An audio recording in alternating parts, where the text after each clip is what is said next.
Une guerre sans fin. Près de 6 mois après le lancement des opérations russes en Ukraine, le conflit s'enlise et les victimes s'accumulent. Pourtant, les dirigeants occidentaux poursuivent leurs manœuvres belliqueuses avec un appui sans faille des médias dominants qui déversent mensonges et propagande ad nauseam. Ми маємо бути свідомі того, що цього тижня Росія може постаратись зробити щось особливо гидке, щось особливо жорстоке. Quelque chose de particulièrement dégoûtant et cruel. Voilà ce que Volodymyr Zelensky affirme redouter autour du 24 août prochain, date d'anniversaire de l'indépendance de l'Ukraine obtenue en 1991. Fidèle à ses habitudes, le président ukrainien attise donc les tensions pour mobiliser les Occidentaux et prolonger un combat qui sème la mort depuis près de 6 mois.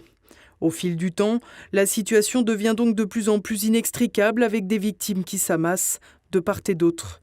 La fin de semaine aura d'ailleurs été marquée par un attentat à la voiture piégée dans les environs de Moscou, où la journaliste et philosophe Daria Dugin a été foudroyée à seulement 29 ans. Si l'on ignore pour l'heure si l'acte terroriste est effectivement en lien avec la guerre en Ukraine, il semble que la personne visée par l'attentat était en réalité Alexandre Dugin, le père de la victime. Un crime particulièrement dégoûtant et cruel, pour paraphraser Volodymyr Zelensky, qui a donné lieu à un torrent de désinformation de la part des médias oligarchiques occidentaux. Présentant fallacieusement Alexandre Dugin comme un conseiller de premier plan de Vladimir Poutine, certains journalistes ont presque légitimé l'attentat à l'antenne. Sur i24 News, une chaîne de Patrick Drahi comme BFM TV, un certain Cyril Aslanov, professeur à Aix-en-Provence, a mélangé insultes et mensonges avec la quasi-approbation du présentateur. C'était une fille tout aussi détraquée que son père dans l'apologie de la violence et du génocide à l'égard des Ukrainiens. Parce que c'est ça, en fait, que prenaient la fille et le père. Des propos orduriers et surtout fallacieux. En effet, une vidéo d'une émission à laquelle participait Daria Dugin a circulé sur les réseaux sociaux avec une fausse traduction prêtant des propos extrêmes à la jeune femme alors qu'elle plaidait en réalité pour l'idée d'un tribunal, à l'image de La Haye, pour punir les crimes de guerre. L'attentat est également utilisé désormais par les porte-flingues du système pour porter une critique contre Vladimir Poutine et sa politique sécuritaire prétendument mise en échec, le tout en suggérant à demi-mot que le président russe ou ses proches pouvaient aussi être les commanditaires.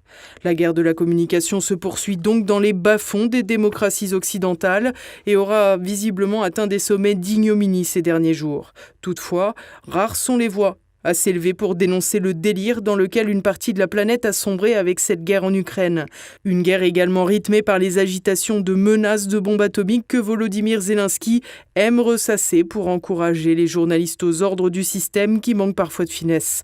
En témoigne le reportage de France 2. Ce missile planté dans le toit qui n'a pas explosé est tombé à seulement quelques mètres d'un réacteur nucléaire, ici dans ce bâtiment rouge. La voix qui commande ce reportage est celle de Maryse Burgot, reporter de guerre sur le service public depuis des lustres. Des lustres qui ne lui auront toutefois pas appris à faire la différence entre une cheminée endommagée et un missile qui n'a pas explosé. Regardez bien les premières images, il y a la même cheminée à côté, mais pas abîmée. Voilà donc encore un bel exemple de mensonge et de propagande sur lequel l'Arcom, anciennement CSA, ne devrait pas se pencher, applaudissant dès demain cet unanimisme médiatique sur la guerre en Ukraine qui sème pourtant le chaos. De même, les prétendus experts attendus à la centrale de Zaporijia ne devraient pas apporter de rationalité au conflit. En effet, soit ils appuieront les mensonges occidentaux, soit ils repartiront. Au début de l'été, l'organisation Amnesty International avait d'ailleurs consenti à relever des crimes de guerre des deux côtés des belligérants, une évidence qui avait pourtant conduit à une levée de boucliers en Ukraine, puis chez ses prétendus alliés occidentaux, qui maintiennent pourtant le pays dans la guerre, tant par l'envoi permanent d'armes que par la propagande éhontée qu'ils promeuvent.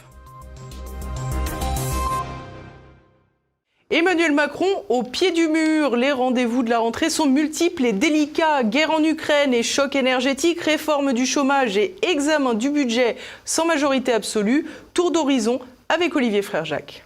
Une rentrée de tous les dangers pour le président Macron. Après un premier quinquennat marqué par des événements exceptionnels, mouvement des Gilets jaunes, crise sanitaire, puis enfin guerre en Ukraine, le président de la République entre dans la seconde partie de son règne entouré d'incertitudes. Alors qu'il ne détient plus la majorité absolue à l'Assemblée, le président va devoir compter sur des votes au cas par cas. En ligne de mire, sa réforme du chômage pour laquelle il devrait, selon toute vraisemblance, chercher le soutien des Républicains. Viendra ensuite l'examen du projet de loi de finances en octobre, puis le projet de loi de finances de la sécurité sociale. Un exercice déjà laborieux lorsque l'on détient la majorité absolue, mais qui pourrait s'avérer un peu plus délicat pour l'exercice à venir. Un grand chantier de la rentrée sera aussi la question énergétique. La crise de l'énergie, conséquente de la guerre en Ukraine et des sanctions infligées par les pays occidentaux, contraint l'exécutif à accélérer la manœuvre en la matière avec notamment le projet de loi présenté par le gouvernement Borne le 12 août en forme de plan d'urgence prévoyant le recours massif à l'éolien. Une mesure controversée qui pourrait être l'objet de passes d'armes parlementaires. L'énergie, conséquence de la guerre en Ukraine, mais pas seulement. Sur la question de ce conflit russo-ukrainien, le président s'est exprimé vendredi à Bormes-les-Mimosas dans le Var. Emmanuel Macron a ainsi demandé aux Français de payer le prix de sa politique étrangère. Et unis, accepter de payer le prix de notre liberté et de nos valeurs.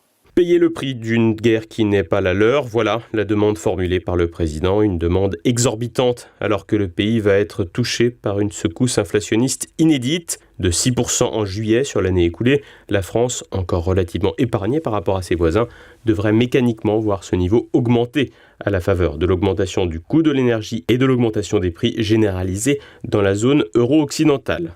Réforme nationale, contexte international délicat, mais aussi refondation du parti macroniste. En Marche, devenu La République En Marche, devenu Renaissance lors de la campagne présidentielle de 2022, va être réorganisé pour s'inscrire dans le temps long. Une tâche délicate à laquelle vont s'atteler Elisabeth Borne et les ténors de la majorité dès samedi à Metz. Une tâche complexe, alors que la spécificité du parti présidentiel est la personnification du pouvoir autour de l'image d'Emmanuel Macron, et que le reste du parti est essentiellement fait de personnalités recyclées de centre-gauche et de centre-droit. Il semblerait surtout que le président veuille serrer les rangs pour s'assurer un appareil efficace pour les années à venir. Sans Emmanuel Macron, son parti risque de péricliter et lui n'a aucun intérêt à ce que la structure lui survive. Il devrait donc y avoir des cadres de Renaissance qui jouent des coudes pour tenter leur chance pour 2027 et les pions commencent déjà à se déplacer sur l'échiquier avec celui qui semble l'héritier naturel, Édouard Philippe, et qui dispose de son propre parti, Horizon. Mais dans l'histoire de la Ve République, le sortant soutient rarement avec enthousiasme le candidat de sa famille politique, à l'image de François Mitterrand, vis-à-vis de Lionel Jospin, puis de Jacques Chirac, vis-à-vis de Nicolas Sarkozy.